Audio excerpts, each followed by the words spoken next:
Welcome back to Northwest Elite Spirit. Coach Brian here, and this is Visions of Ultra Running. I had a goal of running 3 200-mile distances this year. First it was 3 200-mile races with a race company, but that didn't work out. And so I had to figure out how I was going to meet that goal and do it on my own. I've completed one 200-mile run right around here where I'm at now, and somebody I met at Bigfoot 200 at headquarters, working headquarters, helped me out to attempt running from White Pass to Snoqualmie Pass. Not only did he help, but my daughter, of course, helped as crew lead, and then we had Lois Peterson as a car coming through. I was initially thinking about doing the PCT, either going north or going south. I decided to go north. And while I was at headquarters at Bigfoot, I talked with somebody about possibly doing the Bigfoot course, but I decided I didn't necessarily want that kind of company, so I went off and did my own thing, heading towards Snoqualmie on the PCT. Now I met this guy Sean at headquarters, who was also there helping, and he had helped in Tahoe before, and he's looking to learn about ultra running, and he wants to eventually run Bigfoot 200. So I said, hey, I'm going to be running the PCT. My goal is to run from White Pass to Snoqualmie and back to White Pass. It says, Strava, or not Strava, but Gaia says that that course would be 98.5 there, 98.5 back. Though ultimately, I think the distance is further than that. I think in total is maybe 108. So Sean and I wake up, or Sean, my daughter and I, we all wake up early Monday morning. Sean and I drive to White Pass, and he runs me in 7 miles, and then he turns around and runs back so he can meet me up at the next meeting spot, which would have been Mike Ulrich Camp.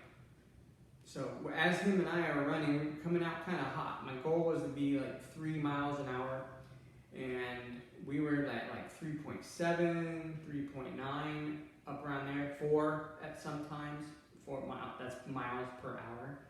And for me, that's not realistic for going 200 miles, so I wanted to tone it back some, quite a bit. And we toned it back, and then he turned around and went the other way, and I kept going, of course. And the first section was pretty runnable. I could do a lot of running. Overall, it seems like, looking at my times on Strava, I was moving a lot faster than I thought. So I'm moving along nicely, and I pass taller, kind of heavy-set, older gentleman, big beard. And as I pass him up, he says, "My pastor runs." And I stop and I start talking to him. My practice was going to be to not move and talk. For instance, when Sean and I ran, there was going to be no talking and running. If we were going to talk, we would have to stop. That would be the rule. So I stopped to talk to this man, and we were talking about his pastor. I asked him how far his pastor runs, and he says 50 miles now has been his latest accomplishment. And like, oh, that's cool, that's good to see. Does he love it? Yeah, he loves it, type deal. And I don't really remember the entire conversation, but I asked him his name, and he says trail name or real name, and I say trail name, and his trail name is Lord Byron. So nice to meet you, Lord Byron. I'm Brian. Nice to meet you, Brian. And I was like, well, I have to go now because I'm on the move. And as I'm running away, he says something like, to think, here I am struggling along the PCT, and along comes this runner dancing across the rocks. Kudos to you, Brian. And I yell back, kudos to you, Lord Byron. And I keep going. The trail name thing was an odd thing. I haven't experienced. Maybe I'm not experienced that PCT culture or Pacific Crest Trail culture. But every time I told somebody my real name, it was like a glitch. Like they would be like a pause or a hiccup in the conversation. So I'm running along, except for people who also gave me their real names. So I'm running along, it's going fine, and I come to a water crossing, and I get there, and there's this young woman, like you have the creek or the water crossing, and you have like the land and the rocks, and she's like up on a little dirt mound a little bit, and she's putting on water socks, and I attempt to go through without getting wet, and she says, yeah, that's why I'm putting on water socks. And I realized I can't get through, and I was like, how's the day going? The day's going well for her. This is the 9th person. I was the 9th person that she had seen that day, and she asked how many I had seen. So I don't think I'm been counting, maybe 7. You pass group, like 2 people or 1 person along the way. I wasn't very far into the runs, like 7 people at that time maybe. Ask her name. Her name was Cassie. Tell her my name. Nice to meet you. All that stuff. And she says there's a log further up the waterway that you can use to cross. And I go over to the log, and it wasn't really. She said she couldn't do it because her balance wasn't well enough, but I couldn't use that log to bounce across to the other side. But right along the log, there's like rocks that were poking up out of the water, so I could like have my hand on the log and move along those rocks and cross to the side. Thank you, Cassie, and I'm off. Eventually, it does become nighttime. Or wait, no, that's after Natchez. So I'm on my way to Natchez. It's not very eventful on the way there. Some beautiful views, kind of hilly. Lots of runnable stuff. So it wasn't like nothing out of the ordinary, I suppose. And then I get to Natchez, and I get there. Natchez was 30 miles. I got there in 10 hours, which is 3 miles an hour, and I nailed it, which was pretty cool. And Kylie and Sean were there waiting for me. Gave me 2 wraps, like really, those wraps Sean made were like hit the spot so good. I brought ginger beer. It's like cock and bulls or something like that. Ginger beer, like ginger root beer, to drink. So I had some of that. We talked a little, chatted it up a little bit. I didn't stay long. I was in good spirits there. Not just because I had nailed my pace, but it might be because I nailed my pace. I set this pace to because it feels really good and it gets me all jazzed up and stuff like that. It's like a chugga. And it's like your feet are moving to that chugga rhythm, but your feet can be going different speeds. And so that's the idea of chugga. So I'm done there, head across the road and head up, looking down on them as they're watching me. My daughter's going woo woo, which is our call sign when we're out in the forest, and I whoop back, and along I go. So when we were at Natchez, I asked Sean, and he couldn't know any better, and I should have known better, but I said, how far to the next spot? Camp Mike Aldrich, and he says 20 miles. So I packed food and water for 20 miles and headed out. Now, it didn't get dark on this section, and it wasn't 20 miles. It ended up being like 24.6 miles or something like that. So as I'm going there, it's like really, there's a lot of animals on the PCT. Like as I'm going on all these paths at night after everybody else has gone to sleep, it seems like maybe a cultural thing on the PCT. Everybody seems to go to bed around the same time. Maybe it's tradition, maybe it's some advice that they've been given. It can get scary at night because there's like sounds all kinds of sounds, and there's like big things out there. Like these sounds that are coming are big. So I have out my bear spray because I'm hearing sounds, and I'm chugging along, and at one point it sounds like something's coming at me. So I pick up a stick. I can't see because it's dark out in the forest, and even like things that may be close, you just can't see. So I pick up a stick and I throw it. I'm like, hey! And I hear whatever it is go like crashing through the forest. And at different times I'm hearing that, like things out in the forest, sometimes like 2 or 3 things, sometimes 1 thing. And at one point, I'm in some like a really enclosed area where like the brush and the branches are like brushing up against your body.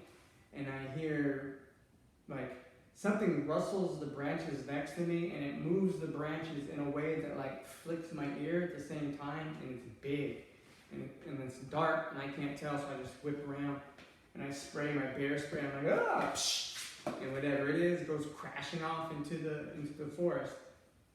I felt kind of goofy for that. I used a lot of bear spray, like I hardly had any left, and continued on and calmed down too. You just gotta get used to it. There's stuff out there in the dark, you can't see it, and if you're gonna be on this adventure, it's something that you have to accept. So I accept it, and I'm running along, and I come up to Camp Mike Ulrich, which is a cabin. I guess there's a tent spot and some other buildings behind, but I didn't realize that. I was just tired and kind of hungry. Came to the cabin, didn't see any sign of my crew, which upset me at first, but I was like, I need sleep, and I'll just wake up and start to figure it out. Got pretty cold, even used like an emergency blanket, and that didn't keep me too warm, but I was warm enough to fall asleep. Set my alarm on my phone, and maybe I didn't have the volume up or something, and it didn't go off, so I slept for like 3 hours. Woke up, come out into the I think it's called Government Meadow. Like you look out on this patch of open land, big fire pit right here, and there's a guy standing at the fire pit. He's like, oh, you must have come in late and quiet. I think I came in early and quiet, not late and quiet. And I was like, yeah, you know, I'm here, look at I'm supposed to meet some people here. Has anybody been by? He said last night there was like a couple there, but it didn't sound like my crew. And I said, well, where's the road? And he pointed me to the road, and it was through all these tents and buildings that I had no idea about. Get to the road, and there's a bunch of slate, and I'm like, oh, this is why, like big old chunkers of slate. Like this is why they didn't make it in, and that's fine. Having watched like I Shouldn't Be Alive and all these other things, or even knowing about Michael McKnight having ran so far without, I think he did 200 miles with no food, maybe more, but I know he did a big run with no food. And that wasn't my goal to be like him, but having known about it, I thought I could be okay until, at least till Stampede Pass, which was the next spot. So I head out to Stampede Pass, and the trail goes along Road 70. So you like come close, like let's say Road 70 is here, the trail's like coming and you can see down, and if anybody were there, they could see you. Sometimes it crosses Road 70, and so I got irritated with the crew again. I'm like, this is nice looking road. They should have been able to get here, but then, you know, I have this motto when I'm out there: when you're aggravated or sad or angry, save energy, redistribute energy, build energy. So if I start getting mad at other people or frustrated with other people, I'm going to get tense, or my mind is going to be worrying, and I don't want that. So I let it go. Keep running. I run into a man. Oh, yeah. I ran into a man named Ziggy, and Ziggy, I say, hey, you know, how far till Stampede Pass? He has no idea how far Stampede Pass is, though it is on he has like a list that a bunch of PCT people have put together, like notes and things like this about the trail. And I was out of of food and water by the time I ran into him. And that might have been like 11 miles after Camp Ulrich, somewhere around there. And so I'm talking to Ziggy, and I tell him my predicament after asking him if he knows about Stampede Pass, and he's like, "What do you need? I have way too much food, and I have some spare water." And I had just passed a water source, so he was gonna like maybe 200 yards back. I just passed a water source. I just didn't want to drink out of it because it didn't have a filter. And so he asked me, "Did you drink out of it and get some water there?" I said, "No." He said, "Well, you should have." He gives me some water. I chug it, kind of like a bozo. Would have been smarter to preserve it, maybe. It turned out all right, but maybe it would have been smarter to preserve it. Chug the water, eat a healthy piece of a protein chocolate bar he gave me. He gave me his homemade trail mix and a little bag of tuna. And off I went. So after I eat and after I chug the water, I tell him my predicament. I say, I haven't seen my crew in, it'd been like 30 miles by then, right? It was 7 to when he dropped me off, 13 to, or more than that, 18 to Camp Ulrich, and then 11 to where we met. So yeah, 29, 30 miles. I hadn't had any food. I had a little bit of water along the way, but I had ran out by the time I reached Ziggy. And I say to Ziggy, I was like, I could run back down and hitchhike out, or I could run to the next spot and see if they're there. I figured that that's what they would do. They'd go to the next spot. And ultimately that is what they did. They went to the next spot, and when I didn't show up when they thought I would, they went back to Ulrich, near Ulrich Peak, and Sean ran in. Coincidentally, like if I would have turned around and went back at the same time he ran in, we could have met. I would have ate, had some water, but then the journey would be over. And that's kind of, so I asked Ziggy, I was like, "Man, what should I do?" And he says, "It depends. Do you want to keep going after what you're after, or do you want to turn back?" And I was like, "I want to keep going after what I'm after." And he's like, "Well, that's what you should do." And he took a picture. Everybody that I like stop and talk to, they all call me Brian the Runner. Maybe that'll be my trail name, Brian the Runner, or the Runner, who knows. But, so I decide to run the Stampede Pass.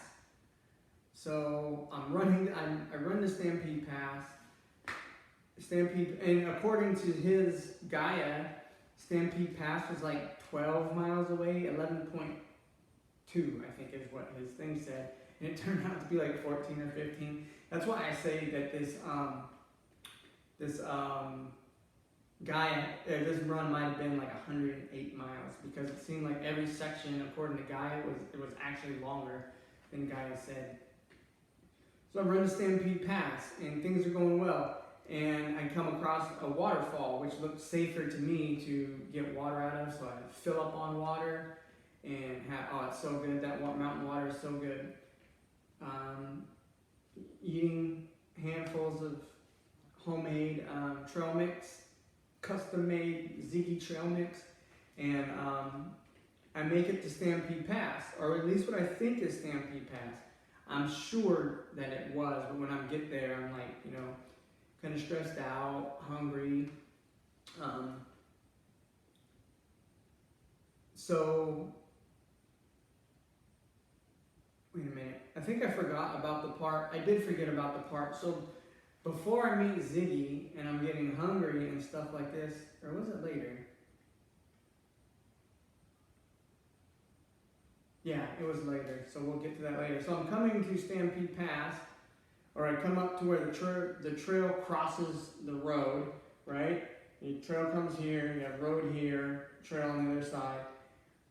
Come to the road, and I just go up the road a little bit, or first, as I'm like right here, say this is the road, and I'm coming up the path here, I hear something big in the bushes again here, and it's super close. So I get out my bear spray, and I'm peeking into the brush, and I don't see anything, and I'm kind of like walking backwards as I'm peeking, because again, it sounds big. Don't see anything, just let it go. walk up the road a little bit to see if there's any signage that tells me where I'm at. Decide that I'm really positive that this is Stampede Pass. No crew again. But so I turn around and go back down the road, and I'm going to the other side of where the trail picks up after the road, and I get to the trail, and out from where I heard all that noise, this big old black bear walks out, like lumbers out, and he looks at me, and I look at him, and then like as soon as he looks at me, and maybe he's like 30 feet away, he looks at me and I look at him and I go, oh shit, like that's my response, oh shit, and we stare at each other for maybe 4 seconds, and I like root myself, take a solid horse stance and just wait to see what's gonna happen, and he turns and he runs off into the brush, and I immediately let that go, and I turn and I go along the trail. His direction and my direction were kind of like this from the trajectory that I saw him. And I just start moving along. So we're going from Stampede Pass to Snoqualmie. Oh, and that was the other advice Ziggy gave me. He's like, if you make it to Stampede Pass, you're basically in Snoqualmie anyway, because it's supposedly 12 miles to go from Stampede Pass to Snoqualmie. So I'm head up Stampede Pass, I'm going towards Snoqualmie. I run out of the snacks he gave me, and getting hungry, stomach starts to growl, and I tell myself, I'm not hungry. No, you know what? That all did happen before. That was on the way to Ziggy.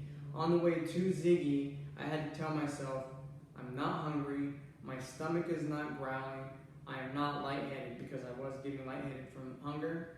And I just spoke that out loud 3 times, and my hunger went away.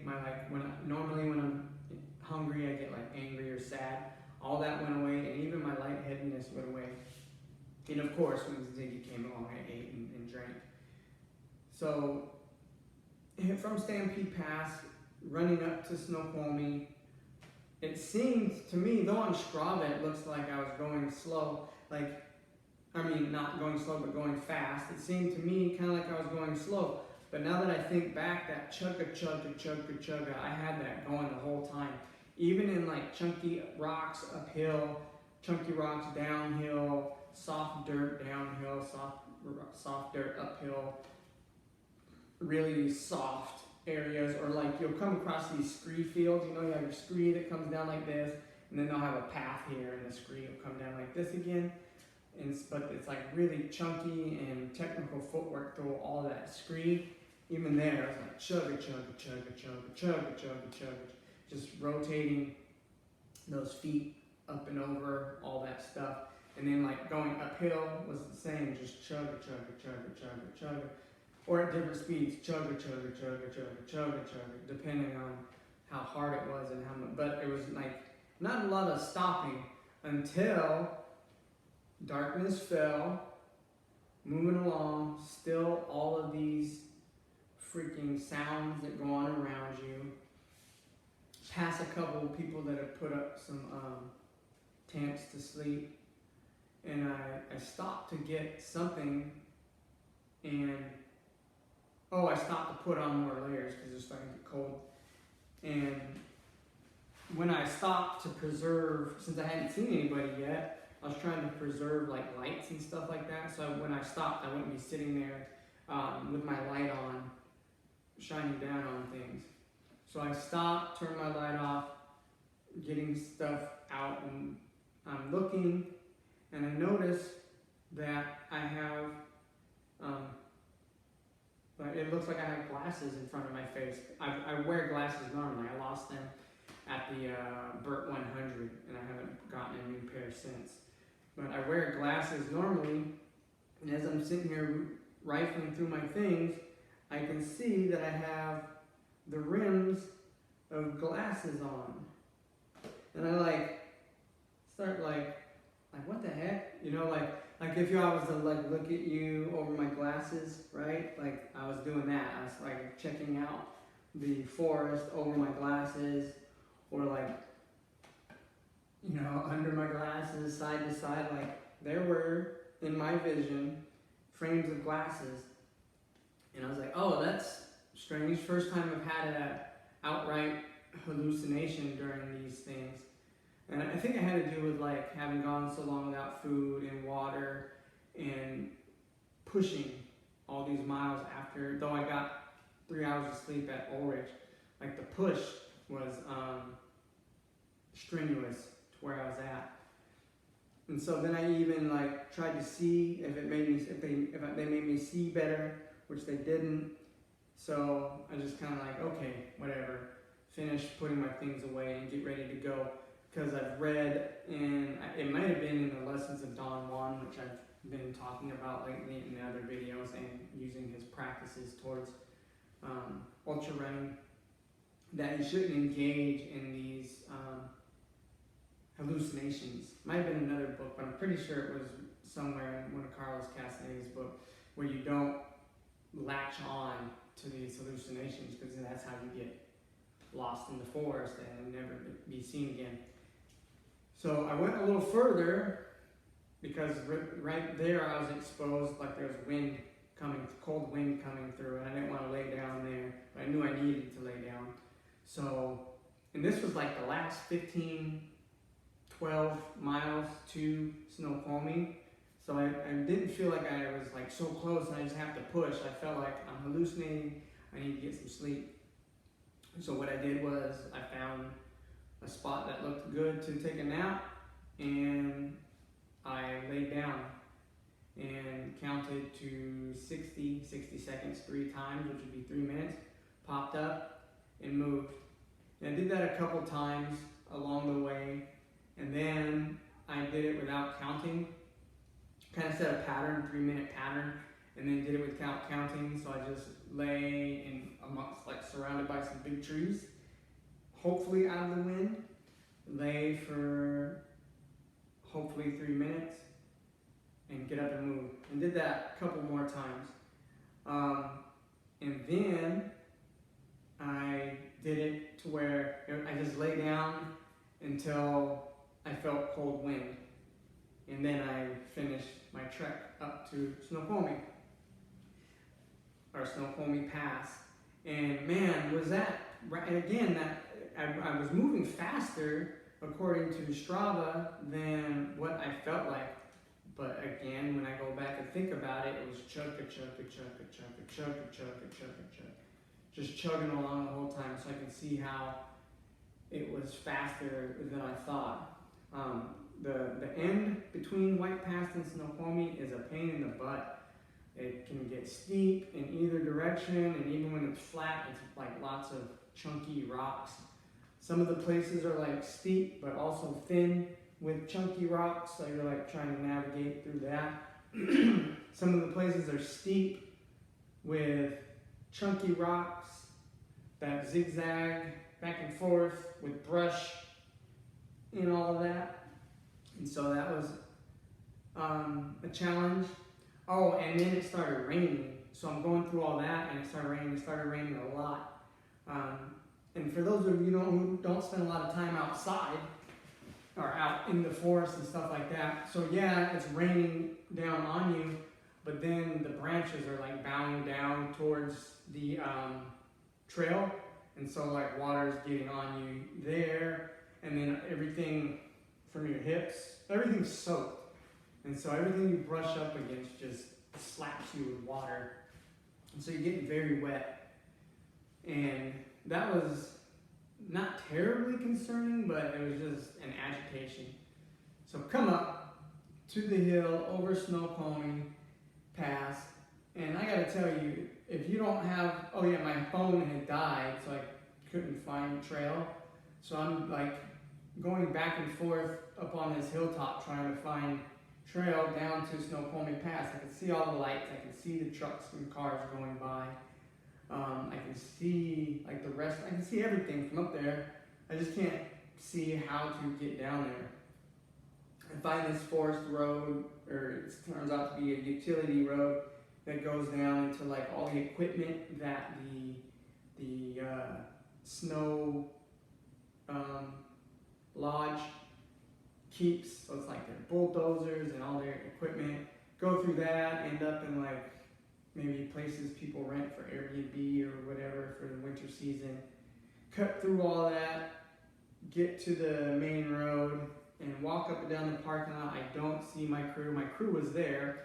They were at they were where the trail was supposed to go that I couldn't see because of my phone. Lois was over there in her new Subaru. I did walk down farther, but I was looking for her old Subaru, not realizing that she got a new one and I should look for a Subaru, not her old Subaru. So I'm like, okay, they're not here, and I'm tired, and it's raining really bad. It was just raining, and it's getting cold. So I threw on an emergency bivvy and curled up under a sign in front of the lodge, kind of hidden behind some rocks, like between rocks and their sign, because it had like a little roof over their sign.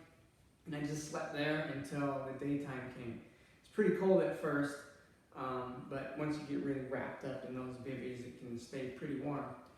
Woke up, started looking around for any sign of where to go. Found like they have their, can't remember what it's called. It's like a map that has like, you can go to the grocery store here, the trails are here, lodging is here, roads are here type deal. And I find, okay, there's food and stuff up this way. Go to the gas station. I'm asking people if I can use their phone because I'm trying to call my daughter. I knew that I'd been gone long enough to where it was probably around the time that they were going to call for like search and rescue for me. And so I was like scrambling to like get a hold of somebody. Couldn't get anybody to let me use their phone. I imagine they get a lot of that stuff there, and then people call long distance, and because that's what they like. What I got, like, is this long distance? No, it's not long distance. It's local. But you know, people, they've probably been told that before, and so they didn't want to lend out their phones. Go to the lodge, the Summit Inn, and I get told that there was only twin beds, rooms for twin beds, which costs a lot more money than a single room bed. And I'm like, I don't believe them, but what I'm going to do is sit there and fight and argue with them.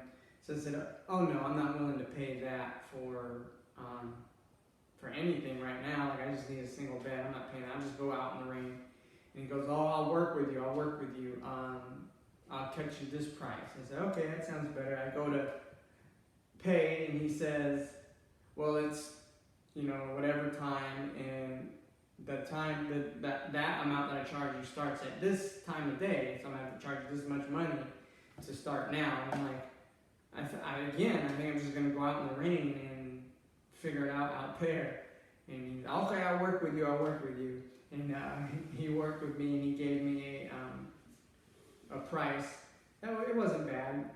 It's more than I wanted to spend, but hey, what are you gonna do? And it worked out in the end. So, okay, got a motel room. I can start figuring stuff out. I start making phone calls. I have to go to this hotel. Summit Inn doesn't have USB bar. Like, they don't have power bars that have USB ports in them. Summit Inn, get those. It'd be much appreciated. It's just a strip that you put where things plug into, like you already have, but it also has USB ports for that. Just a tip for, you know, hikers and people that are coming through. They don't have that, so I have to go buy one.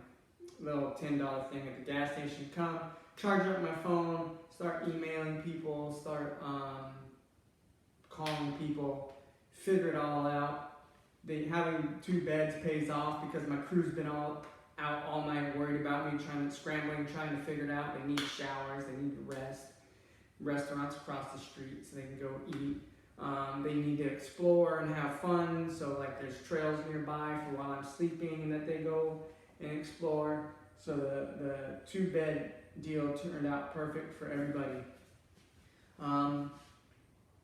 Yeah, and I don't know, like during the thing, I was like worried about what my daughter is probably worried about me because I was out for so long without food or water or seeing anybody. But it turned out in the end, I hope she understand that, and she did. She like went along and she knew I'd probably keep going, so she was searching for me along our planned route. It just things weren't working out. The roads out there were a hard go for the vehicles that we had. So along this whole thing, I got to practice like Don Juan stuff still.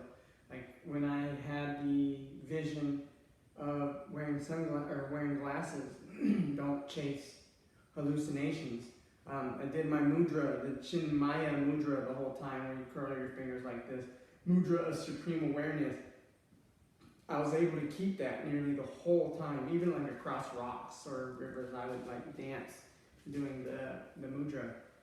Maybe that's why that guy said I was dancing across the rocks, because I was like doing the mudra. Not only was I like doing the mudra like this, but I was like, I'm gonna step there, I'm gonna step there, like as I'm dancing, like picking where my feet are gonna go with that. Practice saying to the plants and the animals and the light and the dark and everything around me, in the mountains, thank you, like showing appreciation, speaking out loud, thank you, thank you. Oh, that's the one thing that I forgot. So thanking the plants, thanking pine trees. So when my mouth got really dry after I ran out of water and I needed something to just do something to like generate some moisture in my mouth, because it got hot, right? So you're sweating, so you're losing moisture. I would pick little, like pinch off the end of little branches on pine trees, and I'd suck on pine needles. Very strong, but like it satisfied hunger and it generated some water in my mouth. So being thankful to the plants, and then practicing like one of the more recent videos I did was about like using the wind. Hunter uses the wind to motivate him, and so I did that. When the wind touched me, I moved, which had been a practice already, but it also goes with these lessons that I've been practicing. Not suffocating yourself or the people around you. So like I could have suffocated myself with worry along this path on the PCT, and when I did finally run into my crew, I could have suffocated them with anxiety and like my anger. Could have been like, where were you, that sort of thing. But I don't want to use the people up, or like just how I took like a pinch of pine needles to satiate my thirst and my hunger. Like not using things up, not using myself up, like I said, with like anger and frustration at nobody being around. Staying calm, not using myself up. And then again, just the path with heart. I love running through the woods. Running far has been a grand adventure. It's a very interesting experience. And then I guess too, practicing the lessons of Don Juan is like passing on my knowledge. I'm not going to say I'm a master ultra runner, but I was able to share my experience with Sean, which has been pretty cool, and Lois, who's not able to go as far anymore, but still wants to be involved. Once again, I'm Coach Brian with Northwest Elite Spirit. This has been Visions of Ultra Running. If you haven't hit that subscribe button yet, do that now. Like, comment, share, and of course practice. If you would like access to my suggested library, my blog, my shop, or paid programs for elite athletes and performers, go to northwestelitespirit.com. Thank you.